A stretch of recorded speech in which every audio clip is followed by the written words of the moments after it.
Thing that I will say about you mentioned, getting better with gunfights and decision making in gunfights. It's not necessarily your decision making in gunfights. It's more or less the decisions that you already make in gunfights, if that makes sense. It's not about making new decisions. It's about fixing the ones that you already make. So like if we go back here, you like quick peek one or two times and you're putting yourself at a disadvantage because not she just saw you, right? So if we go back here again, you come up to the angle, the Zofia walks in, you quick peek once, you peek twice, and then she sees you the second time you do it, and then you quick peek back into it a third time and get in the angle. Meanwhile, still being at crouch level, so not only does she know exactly where you're at, what angle you're going to peek, but she also knows the vertical height you're going to be at. So it makes the gunfight for her just that much easier.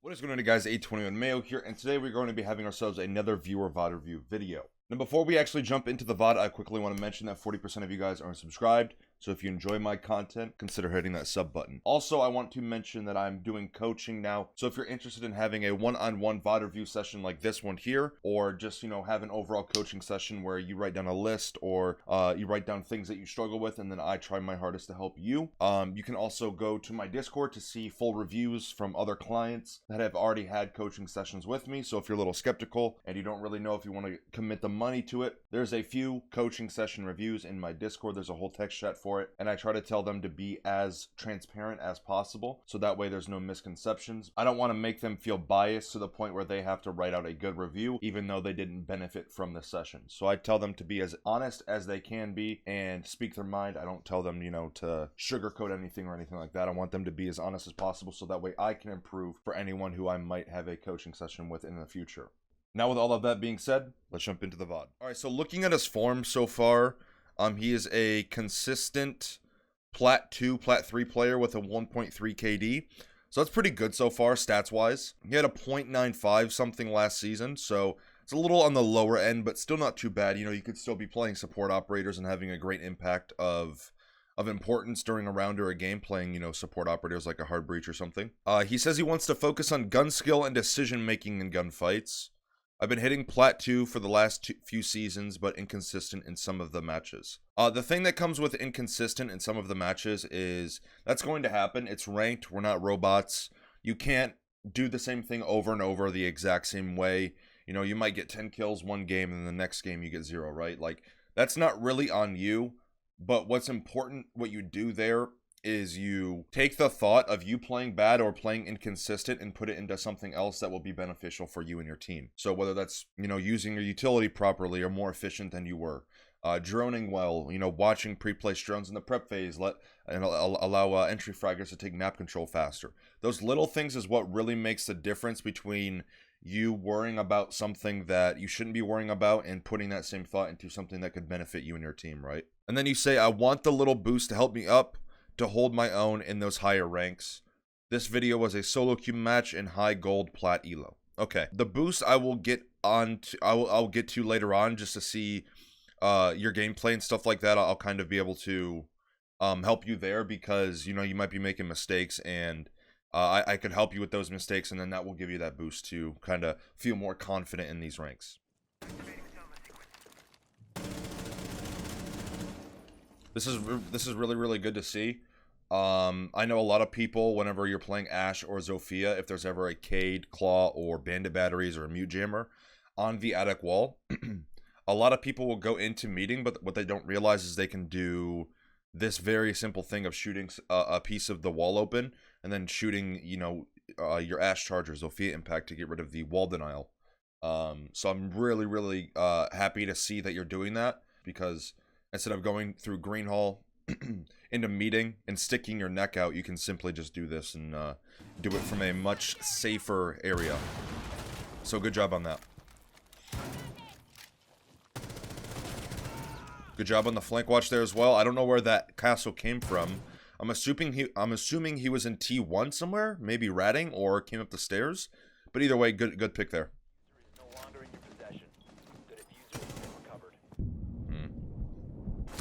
Yeah, you overcommitted here a lot.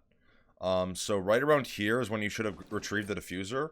So you didn't even have to commit all the way into kids in order to get to the diffuser.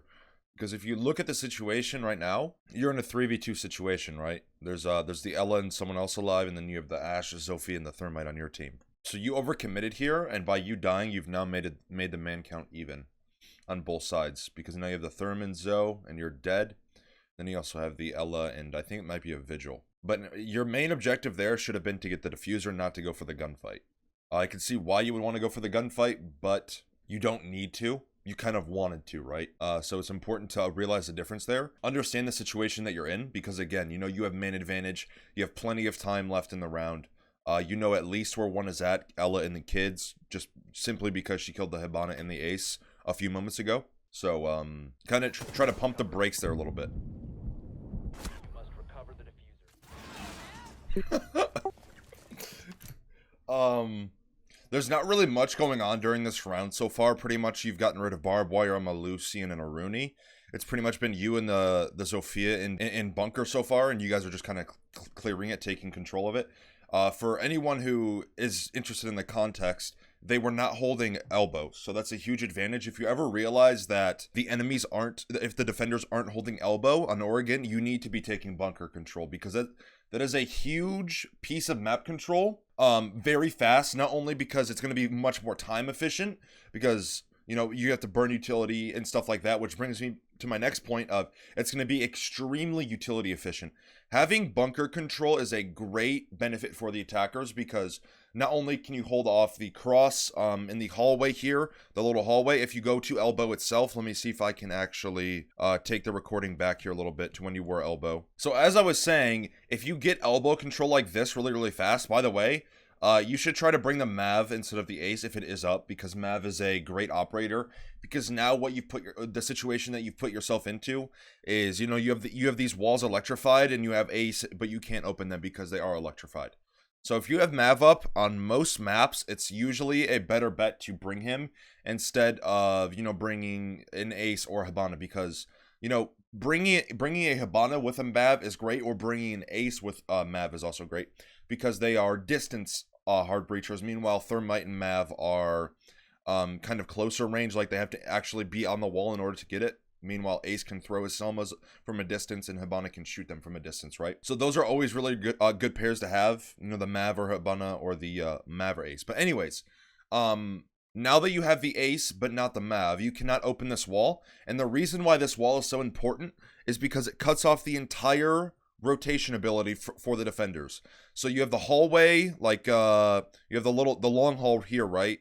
You also have the laundry rotate somewhere around there. A lot of the time, someone will be playing behind the boxes, throwing a nitro cell over smokes. You can also hold the freezer door, which will be located somewhere around there.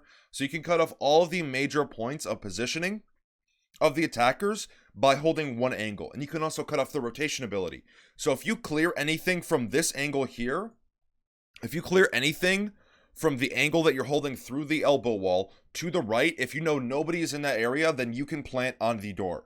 Now, I'm not saying, you know, you're not going to get nitro celled or smoked off, but, you know, at least you're not going to have any direct gunfights in that area, making it much easier for you to plant, right? So it's very important that you get control. It's very important that you open this wall once you get control of elbow. And again, if you ever see the defenders not holding elbow, it's a huge advantage that you need to be taking control of. Also, I want to pause it here. This is when I initially paused. I'm hearing beeping in the VOD, which I'm assuming is going to be you talking. I'm not sure if it's like a program or something like that where it beeps every time you press your push to talk key in game, but I'm gonna go into the assumption that your communication is really good, because you're calling things out for the Zofia and you. You just pretty much got her a free kill by using the impact on the shield. So good job on the communication. I can just tell by the way you and the Zofia are playing off of each other that you're communicating a lot of what you're doing or what you want done. So really good job on that.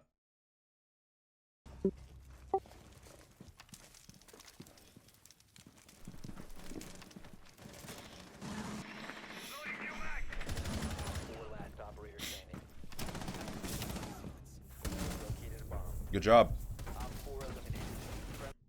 I like to see that you recognized immediately that he was in freezer based off your teammates' positioning and also the audio. I'm glad to see that you didn't swing hallway or you didn't, you know, think he was in some other position. So that's a attention to detail there. That shows me that you have a pretty deep understanding of audio and also positioning from your teammates. Now, I might be just saying that and giving you the benefit, but you could have just guessed completely and gotten it right. But nonetheless, good job. You and the Zofia played the round really, really well. I'm pretty sure at some point this is a 3v5 round, and you guys brought it back to a 2v0 pretty much and won the round. Okay, so I don't know if this audio bug happens on console, but it's been happening a lot on PC. If your drone gets shot mid-jump, I don't know how the bug actually activates, but if you throw your drone, jump it, and then alt-tab or keep alt-tabbing, it'll usually fix it, just for a little tip for anyone who gets this audio bug of, like, the clock or the drone or whatever, like, jumping. But you, quick peeking here. And then, see, you're leaning way too much. If you look here, so you lean to the left, which automatically makes it harder for you to see the Melusi. That's about all you see of her head. And then once you lean back to the proper side to the right, you see more of her, and then she unstrafes. So you put yourself in a really bad, like, position angle-wise, because you are leaning to the left, meanwhile she's leaning to the left, and she's also swinging and you're unswinging. So, that's how the perspective works in this game. You really can't unswing while someone is swinging, and you're also leaning to the wrong side. But, you can play off the Aruni here, and you don't need to quick peek this, right? Because you quick peeking here, it's not doing anything, because if you don't know, Aruni traps deactivate when a defender is in the proximity of it. So, it's pretty much free information, right? You know that she's not anywhere close to it, so you can walk in. I'm not saying, you know, just walk in like you're not going to get shot, because she could still be in the area and then run to the door and then swing you, right? But you can walk in. You don't need to, you know, like, quick peek this and try to one-tap her, because she's obviously not near the door at this current moment. And then you deal with the Melusi, and then you go about your day, do whatever you need to do, bunker side. But, yeah, you know, Aruni gates are pretty much free information, because they deactivate when a defender is in the proximity of it, notifying you if someone would be close to the store, right?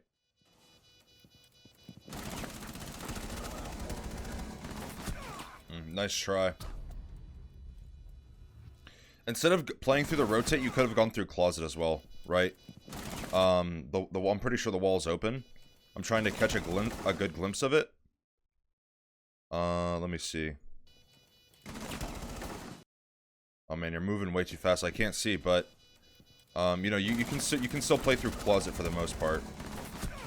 But nonetheless, good try. Your aim was a little shaky there. I probably know. I'm going to assume that you're probably feeling a lot of pressure in the clutch situation. The thing about clutch situations is that people always think about the current moment of themselves, but they don't think about the future player, like, in them, right? Like, the more you try to go for clutch situations, the more you're going to be comfortable in them, and the more you're going to be able to think clearer, and the more information you're going to be able to obtain. Like, there's a lot of things that people overlook, there's a lot of things that people look at, and it makes them nervous in clutch situations like this one that you're in now, right? I know it might be confusing, but try to think about your future self around clutch situations, because, again, the more you do them, the better you're going to get with them, the more comfortable you're going to be in them. It's like facing your fears, kind of, and becoming comfortable with them, I guess you could say. Something along those lines. But it's not necessarily about that moment of a clutch, because if you lose the clutch, then you understand what you did wrong to lose it, right? If you win it, then you know what to do the next time you're in a clutch situation similar to the one that you were just in that you won. So it's a lot more than that just current moment. It's more about stacking those current moments on top of each other, giving you more knowledge for more clutch situations in the future of the future version of yourself as a player. I hope that makes sense. That was lucky a chuck and a half. Placing an ADS here is a bad decision because of the big window, right? I just want to touch on that. It's always important to be aware of your angles when placing down utility like this, like a LMine, or pretty much any utility that can be shot, that is visible, that, you know, can be droned out, whatever it is. It's always important to keep that in mind, so that way, you know, it doesn't go to waste. just by simply someone seeing it and shooting it with one bullet. Because the thing with utility in this game is you want to have a trade for it, right? At least. By the bare minimum, you want to trade one piece of your utility for another piece of the enemy's utility. That is the whole point of kind of having it in the game in the first place, is to counter operators, is to have different interactions with operators to make their jobs harder. And Jaeger, you know, is one of the most universal defenders in the game for the most part. And, you know, when when one of his 3 ADSs gets shot off the bat like that, especially when it can be avoided, you know, it's just something that you always need to kind of be conscious of and make sure you don't make that mistake, right? I quickly want to touch on glass on this map. It happens a lot whenever, you know, someone goes on kids window rappel or gen window. I'm sure we've all experienced it at least once, where an attacker will go on one of those 2 window rappels and, you know, get a free kill off of it. Always go around and shoot the glass out of big window, gen window, and kids window. Always do it. If you don't see any bullet holes on the window, then, you know, just double check, make sure that the glass is actually broke. You know, just to be safe, because it happens at least once a week whenever I do play this map where someone dies from kids window or gen window. And if you guys don't know the reason why you do that, glass on windows acts as another sound barrier. So not only does the barricade limit how well sound can propagate, but also the glass does. So now, instead of having one piece of layer of, you know, like of dampening sound, I don't really know how to word it, but it'll dampen the sound more. So you have the barricade here, then you also have the glass outside of the window, and here's like the window frame here. So glass, barricade, right? So, you know, just make sure you shoot out the glass, because again, it could get a teammate killed. You know, you always want to hear someone get on rappel, so that way you're notified and, you know, you're cautious of it and you're prepared for it. As I said, I've seen a lot of people die from it. One friendly operator remaining. One thing I will say about you and your like your playstyle is you're very aware of your surroundings. If we look here, I'm pretty sure this is the guy who just died, the Mozzie, because he was playing in kids. I also heard the Roni before your teammate died, so I'm almost positive it was the Mozzie. But you're very aware of the angles in your surroundings. Now, if you can just couple that with confidence in gunfights, then it'll make you a very excellent player. Because your situational awareness is really, really good. I'm just gonna play it out, and then I'll go over a few things, because I've watched this clutch about 4 times now just to understand everything, like all the points. So right here, right there. So right here, you hear him planting. The only thing you didn't do is make a decision. So we can look back on hindsight here. There's 2 people in gen. There's a Twitch that's on the table, and then he's planting foosball. So it doesn't matter if you make the right or wrong decision, because this goes back to what I was saying about, you know, collecting this information or these clutch situations over time, and it will add up to make you a better, you know, clutch situation player. And I'm not saying like you shouldn't try in clutch situations, like you should still give it your all. But if you lose it, don't be upset, because the thing about clutch situations is you shouldn't even be in them in the first place. Unless you're like baiting your teammates, and when they're saying, you know, like refrag me or swing with me, then it's your fault for being in this situation, because you baited for an extended period of time and let your teammates die and didn't play with them. But if your teammates are dying willingly and they're not communicating, they're not trying to coordinate or anything, and they're just dying on their own, then you shouldn't feel guilty for losing this, because you should not be in this situation in the first place, right? It is on your teammates more than it's on you for losing this round.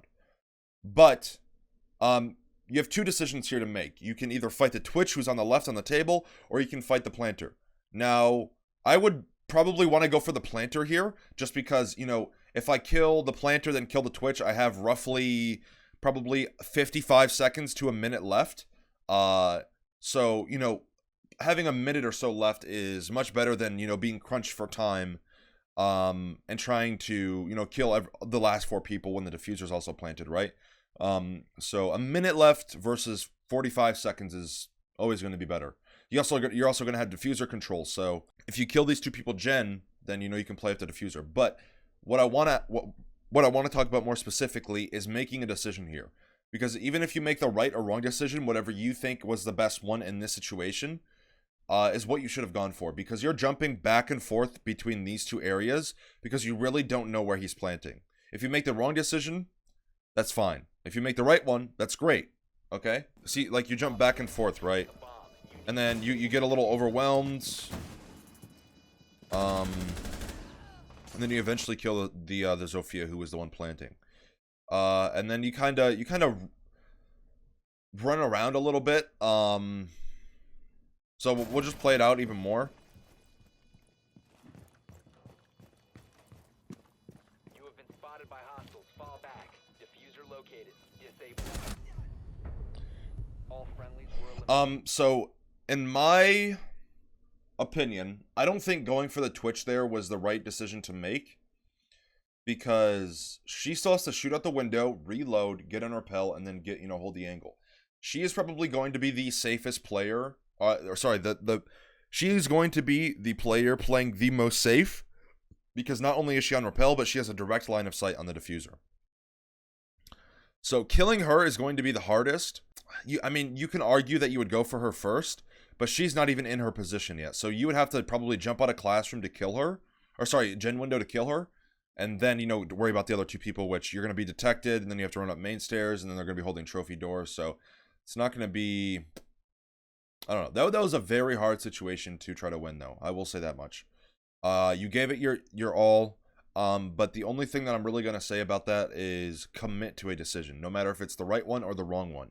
Because, as I was saying, if you make the right decision, that's great. You take it home, and you learn from it, and you keep doing that until, you're faced with another issue or whatever it is. That information is great for you to get better at clutching because it worked that time. So figure out why it worked and how you made it work. And if you make the wrong decision, then that's also fine. You can still take that information, learn from it, fix the mistakes, where you went wrong, how you could have played the situation better, right? But nonetheless, good try. And, don't be ashamed in yourself for not winning this because, again, you should not be in that situation in the first place.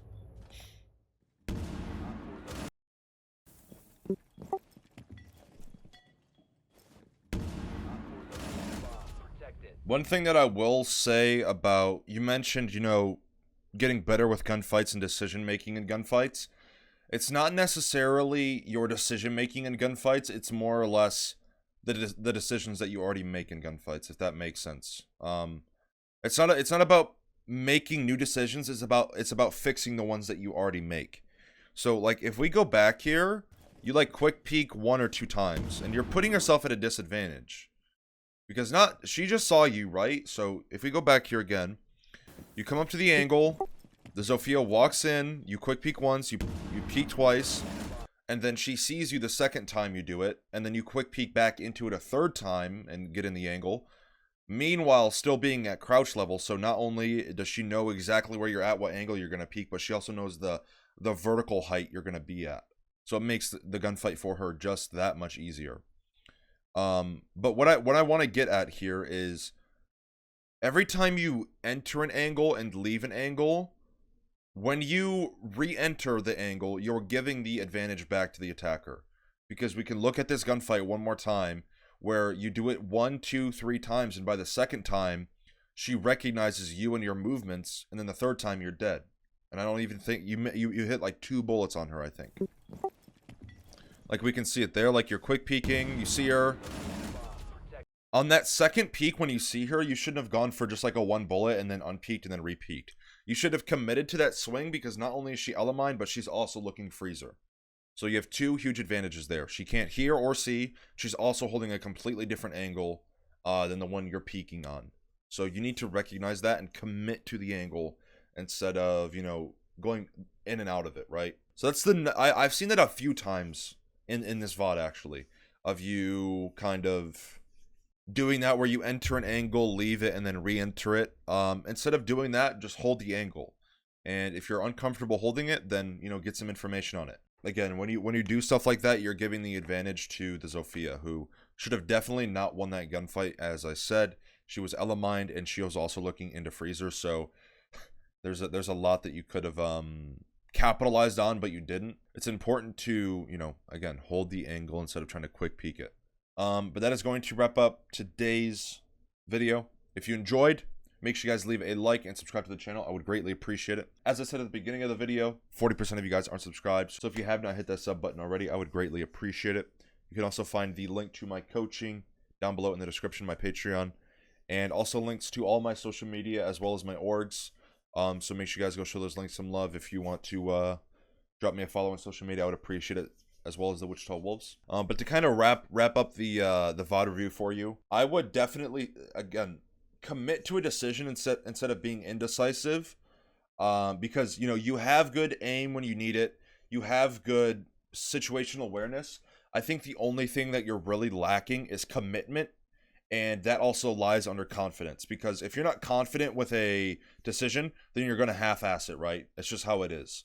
You're not going to fully commit to it. You're not going to go balls deep, right? Just put that commitment into your, put that confidence into a decision, is what I mean to say.